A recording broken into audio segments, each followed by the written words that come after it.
Ford est poursuivi en justice par les propriétaires de Ford Mustang Mach-E pour un problème de batterie qui peut détruire la voiture, enfin la tuer quoi.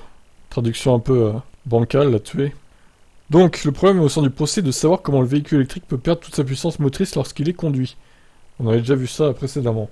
Selon le procès, la Mustang Mach-E est en proie à un contacteur principal de batterie haute tension défectueux de conception uniforme qui pourrait surchauffer, immobilisant ainsi le véhicule ou lui faisant perdre de la puissance pendant le fonctionnement.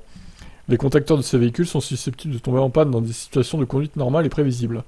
Le trio composé de Benjamin Kegele, Thomas, bref, on s'en fout, affirme que Ford n'a pas encore fourni de solution au problème d'alimentation. Il possède les modèles 2021 et 2022. Le procès a été déposé devant le tribunal du district américain du district oriental de Californie. Les plaignants affirment que Ford aurait dû faire connaître le défaut avant que les gens n'achètent ou ne louent la voiture. Ford aurait trompé ses clients parce que le Mach-E ne fonctionnait pas comme annoncé. Ils étaient peut-être pas au courant du problème. Hein. Qu'est-ce qui leur dit qu'ils étaient au courant chez Ford ? En général, quand il y a un problème technique, un défaut, les marques sont pas au courant avant que les problèmes n'arrivent. À moins que j'ai loupé un truc, mais non, je crois pas. Hein. Bref, c'est étonnant. Les plaignants veulent que le tribunal oblige Ford à expliquer comment une mise à jour en direct pourrait résoudre un problème matériel. Oui, alors ça, par contre, effectivement.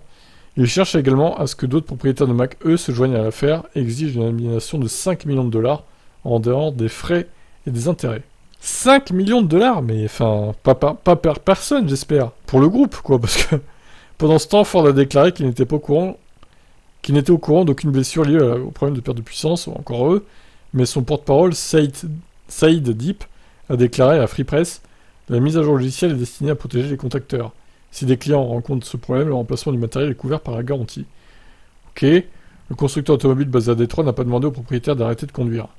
Le Mach-E est dérivé du populaire Mustang Ice, Mustang thermique quoi, et a reçu des critiques généralement positives. Cependant, les poursuites judiciaires ne sont pas le seul problème auquel Ford est confronté, car le directeur financier a révélé que l'entreprise ne faisait plus de profit sur la voiture en raison de l'inflation, ouais, même des pertes.